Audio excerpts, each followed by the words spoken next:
I'm a don. And I rule. Yeah, on this campus. But I'm a double tank. Àtúwò akọlù wọn gidi gan. Àmọ́ bọ̀bọ̀ Rashidi gbákejì ẹ̀yẹn lákọlù wà ọ bàbá. I was bleeding. Tọ́mí wọn ti fèsì ẹ̀ tó gbá mi. Sáré pé látàárọ̀ àṣùwọ̀n àtẹni ti gbà pẹ̀lú ẹ̀. A kàn gbé ẹ lọ sọ́ọ̀tún àwọn gbé ó sì wá ṣáyé fún ẹ náà.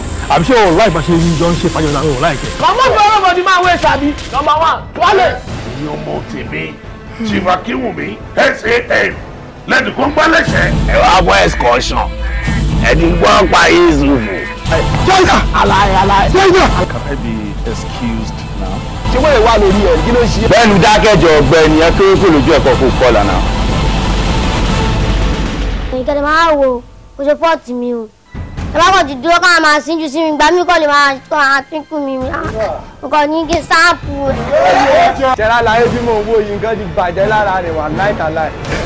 Akọ́jú nọ́mbà 1. Aláàánú gbogbo Nàìjíríà. Ó bójú mi jẹ́. Ó fún ní 4 days. Mi ò fẹ́ kó rí òrùn títí tí wọ́n máa fi ní kọ́ lọ padà nù. Tí bá ti ṣiṣẹ́ yẹn bó ṣe fẹ́, èmi písípà àfi 20,000.